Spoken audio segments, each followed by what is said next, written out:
I think that in the last year, we've made a lot of progress. I think I'd be prepared to say nobody is winning at this point, where the insurgents, I think, felt that they had momentum a year ago, felt that they were making clear progress. I think that's stopped.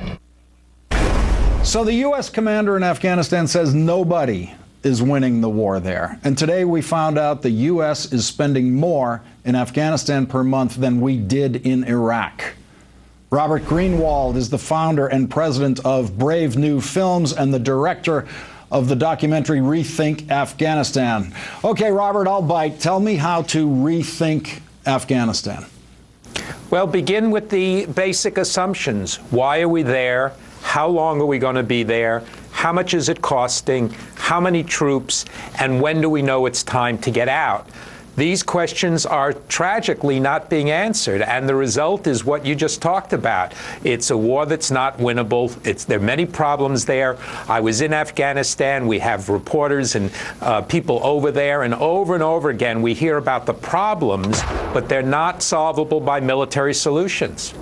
Robert, it seems the question that the strategists keep asking, and the reason they advocate staying, is their unsettling answer to the question, what happens if we leave? What do you think happens if we leave? What happens if we leave is the civil war in Afghanistan, and make no mistake, it's a civil war. It's not good guys and bad guys here. It's a civil war that plays itself out.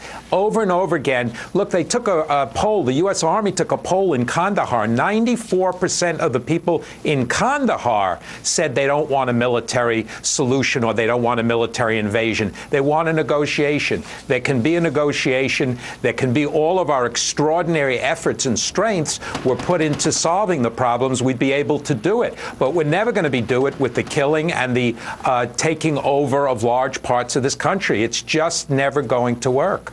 Afghanistan seems to have fallen off the political radar screen. We have these Democratic Senate primaries going on around the country, and Afghanistan does not seem to be one of the areas of difference. It doesn't seem to be one of the areas of any kind of campaign argument. How does Afghanistan find its way back into our campaign politics? Well, that's a really good question. It is in some races. Out here in California, Marcy Winograd's running against Jane Harman. Marcy's running on a very strong policy of opposing the financial cost of this war in Afghanistan.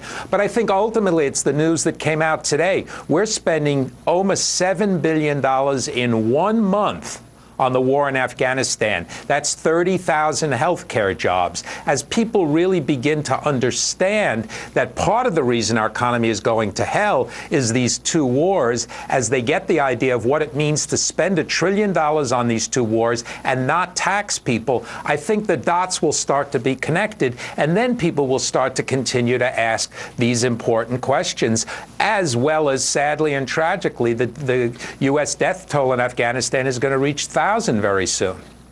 Robert Greenwald, thanks very much for your time today. Certainly, Lawrence.